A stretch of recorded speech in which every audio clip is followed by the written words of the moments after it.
Yes, జాగ్రత్తగా గమనించండి. Very important topic, చాలా ముఖ్యమైన విషయం ఇప్పుడు చెప్తాను.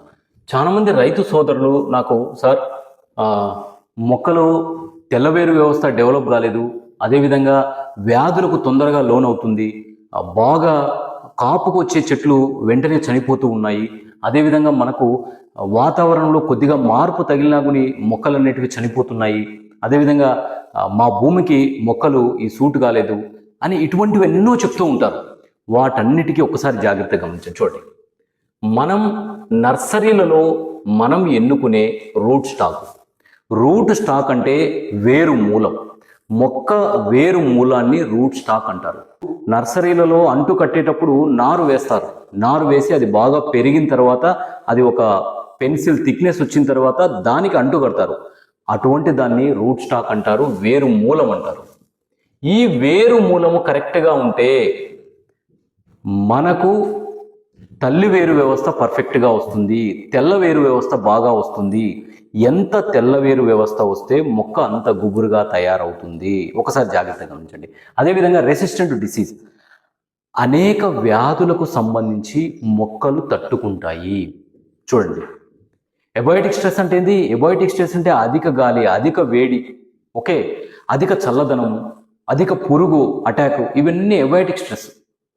ఓకే, పెస్ట్ అటాకు, ఓకే, వీటన్నిటిని తట్టుకుని మొక్కలు ఉండాలి. ప్రతిసారి మనం పిచికారీ చేస్తే మొక్కలు తట్టుకునేది, డ్రిప్ ఫర్టిగేషన్ ఇస్తే మొక్కలు తట్టుకునేటట్లు చేయకూడదు. సహజంగా మొక్కలు 50% తట్టుకుంటే మనం ఒక 50% దానికి ఏదైనా సూక్ష్మ స్థూల పోషకాలు, ప్లాంట్ గ్రోత్ రెగ్యులేటర్స్ ఇస్తే అప్పుడు పర్ఫెక్ట్నెస్ వస్తుంది. కాబట్టి దెన్ సాయిల్ అడాప్టబిలిటీ అంటే భూమిని తప్పు పట్టకూడదు. భూమి ఏదైనా ఒకే రకంగా ఉంటుంది. దానిని మనం ఏం చేసుకోవాలంటే ఆ భూమిలో ఏవైతే లోపించుంటాయో పోషకాలు అవి మనం ఇవ్వడం వల్ల మొక్కలు పర్ఫెక్ట్గా పెరుగుతాయి. దెన్ నెక్స్ట్ చూడండి, ఎస్, నర్సరీ ప్లాంట్ సెలెక్షన్లోనే సయాన్ అంటే తల్లి మొక్క నుంచి తీసుకునే కన్ను. ఏదైతే మొక్క గుబురు చివరన చిన్న చిన్న అంట్లు తీస్తారు చూసినారా, ఆ మొక్క కొమ్మ ఉంటే ఆ కొమ్మ, ఆ పత్రాలకైనా కనుపు అంటాం, ఆ కనుపుని తీసుకుంటారు, దాన్నే సయాన్ అంటాం. దీన్ని తీసుకొని రూట్ స్టాక్ మీద పెట్టి అంటు కడతారు.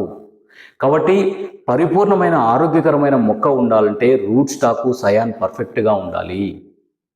అదొకసారి జాగ్రత్తగా గమనించండి. సో సయాన్ ఏం చేస్తుంది? Scion which is responsible for flowering.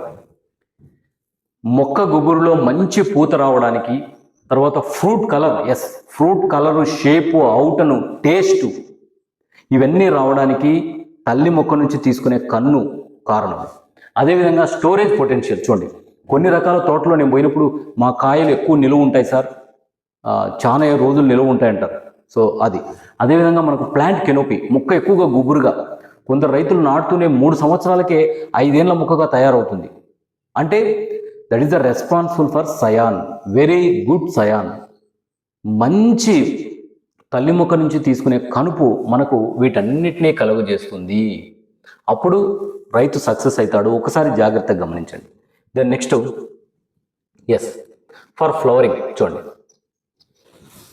చీని బత్తాయి, నిమ్మకు సంబంధించి పూత విషయంలో మనము ఇప్పటి నుంచో వచ్చేది వాడు పెట్టడం. ఎప్పటి నుంచో వస్తుంది, అనాదిగా. అంటే ఎక్కువ వాడు ఎక్కువ పూత ఇప్పుడు మనకు తెలిసింది.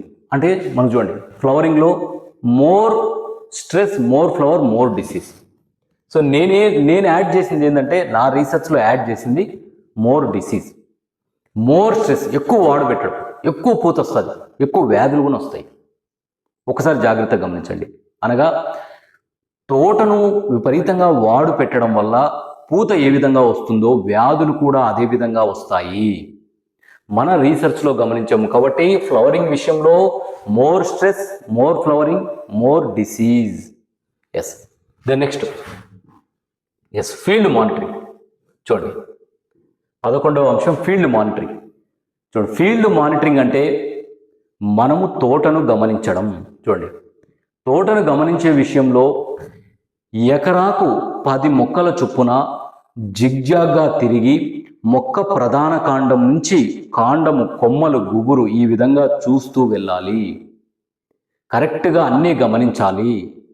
నువ్వు ఒక ఎకరాకు 10 మొక్కలు చూసినప్పుడు ఆ 10 మొక్కలలో ఏదైతే వ్యాధి ఎక్కువగా గమనించిందో ఆ వ్యాధికి సంబంధించి పిచికారీ చేసుకోవాలి. ఒకసారి జాగ్రత్తగా గమనించండి. ఫ్రూట్ డ్రాప్ చూడండి. ఎస్, ఫ్రూట్ డ్రాప్, పిందెలు రాలిపోవడము, కాయలు రాలిపోవడము, ఒక 12వ అంశం ఇది. 12వ అంశము ఫ్రూట్ డ్రాప్. చూడండి, మనకు ఎక్కువగా బత్తాయిలో, నిమ్మలో గమనిస్తే మనకు ముక్కు పొడక సైజు పిందెలు ఎక్కువగా రాలిపోతూ ఉంటాయి. పీ స్టేజ్ బఠానీ సైజు పిందెలు రాలిపోతూ ఉంటాయి. మార్బెల్, బిగ్ మార్బెల్, గోలీ సైజు, పెద్ద గోలీ సైజు పిందెలు రాలిపోతూ ఉంటాయి. అదేవిధంగా over water, low water, competition. Yes, competition. చూడండి, సహజంగా మొక్కలలో కాంపిటీషన్ అనేది జరుగుతుంది. అనగా విపరీతమైన పూత, విపరీతమైన పిందె పట్టుకున్నప్పుడు దానికి సంబంధించి నీరు, పోషక లవణాల మధ్య పోటీతత్వం ఏర్పడినప్పుడు పిందెలు రాలిపోతాయి. ఒక్కసారి జాగ్రత్తగా గమనించండి. ఫ్రూట్ డ్రాప్లోనే పిందెలు రాలడం అనేది మనకు చూడండి 2 విధాలుగా జరుగుతుంది. ఒకటి ముందుగా చెప్పినట్లు చిన్న ముక్కు పొడక సైజు, బఠానీ సైజు. రెండవసారి వచ్చి చూడండి ఫ్రూట్ డ్రాప్ గువా సైజు, జామకాయ size, then cricket ball size. ఇప్పుడు జామకాయ సైజు, క్రికెట్ బాల్ సైజు కాయలు రాలడం అనేది abiotic stress, biotic stress. Abiotic stress అంటే నేను ముందుగా చెప్పినట్లు అధిక గాలి, అధిక వేడి, అధిక చల్లదనము, అధిక వర్షాలు వాటి వల్ల జరుగుతుంది.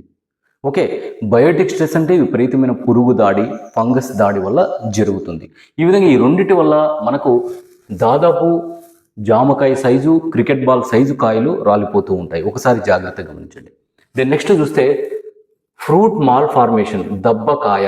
ఎస్, చాలా మంది రైతు సోదరులు నన్ను అడుగుతూ ఉంటారు, సార్ దబ్బకాయ ఎక్కువగా వస్తుంది, ఏం చేయమంటారని. ఒకసారి చూడండి, దబ్బకాయ మనకు రావడానికి ప్రధాన కారణాలు ఏంటంటే కాయ గరుకుగా రావడానికి ఒకటి చూడండి, genetic factor. So genetic factors వల్ల కాయ దబ్బగా వస్తుంది. అదేవిధంగా లోకల్ ఫీల్డ్ ఎన్విరాన్మెంటల్ కండిషన్స్ వల్ల ఆ విధంగా వస్తుంది. దెన్ న్యూట్రిషన్ డెఫిషియన్సీ వల్ల కానీ వస్తుంది. న్యూట్రిషన్ డెఫిషియన్సీ వల్ల కూడా ఆ విధంగా వస్తుంది. ఒకసారి జాగ్రత్తగా గమనించండి. దబ్బకాయ రాకుండా ఉండాలంటే మంచి నర్సరీ నుంచి రూట్ స్టాకు, సయాన్ పర్ఫెక్ట్గా తీసుకున్నామంటే భవిష్యత్తులో ఫ్రూట్ అనేది నీట్గా వస్తుంది. ఇంకొకటి చూడండి, నేను నా ఫీల్డ్లో, రీసెర్చ్ ఫీల్డ్లో గమనించింది ఏంటంటే జంబేరిని కొందరు పెంచేస్తారు ఎక్కువగా. నీటి చువ్వలు అంటే మొక్క గుబురులో నిటారుగా పెరుగుతూ ఉంటాయి. అటువంటి నీటి చువ్వలు, జంబేరి ఇవన్నీ పెరిగి మొక్క గుబురులో కలిసిపోతాయి. మొక్క గుబురులో కలిసిపోయి దబ్బకాయలు ఎక్కువగా రావడానికి అవకాశం ఉంటుంది. అందుకే కొమ్మ కత్తిరింపు, ప్రూనింగ్ కూడా చాలా పర్ఫెక్ట్గా చేయాలి. మంచి నిపుణులతో కొమ్మ కత్తిరింపు చేపించాలి. ఎట్లా అంటే అట్లా చేయకూడదు. దెన్ నెక్స్ట్ ఎస్ చూడండి, డిసీజ్ ప్లాంట్ ట్రీట్మెంట్. చూడండి, ఎస్, మన రీసెర్చ్లో కనుక్కున్న అతి ముఖ్యమైన అంశం, మన రీసెర్చ్లో మనం ఐడెంటిఫై చేసిన అతి ముఖ్యమైన అంశం ఏంటంటే వ్యాధి సోకిన మొక్కలు డే 1 నుంచి డే 10 వరకు చాలా బాగా రెస్పాండ్ అవుతాయి. 10-15 రోజులు దాటితే ఆ మొక్కలు ఇంకా రెస్పాండ్ కావు. ఒకసారి జాగ్రత్తగా గమనించండి. కాబట్టి డిసీజ్ ప్లాంట్ ట్రీట్మెంట్ గమనిస్తే మనము డే 1 టు డే 10 చూడండి, వ్యాధి సోకిన మొక్కను గుర్తించిన వెంటనే ట్రీట్మెంట్ చేయడం వల్ల ఖచ్చితంగా మొక్కను కోలుకునే విధంగా చేయొచ్చు. ఇక్కడ చూడండి, day 1 to day 10, day 1, day 5, day 10. Protocol 22లో ఉంటుంది. బుక్లో ప్రోటోకాల్ 22లో నీట్గా ఇచ్చింట వ్యాధి సోకిన మొక్కల ట్రీట్మెంట్ అనేది డే 1, డే 5, డే 10. కంపల్సరీ మనము ఈ 3 పద్ధతులు అవలంబించడం వల్ల మొక్క ఖచ్చితంగా కోలుకుంటుంది. వ్యాధి సోకిన మొక్కను వెంటనే గుర్తించి ఒకవేళ ఆకులన్నీ నేల చూపు చూస్తూ ఉన్నాయనుకోండి, మొక్క డల్ అయిపోయి 1 ఫీటు 1 అడుగు చుట్టూ కట్ చేయించాలి. 1 అడుగు చుట్టూ కట్ చేయించి ట్రీట్మెంట్ చేయడం వల్ల మరింత ప్రయోజనం కలుగుతుంది. ఒకసారి జాగ్రత్తగా గమనించండి. దెన్ నెక్స్ట్ త్రిప్స్ చూడండి. Yes, thrips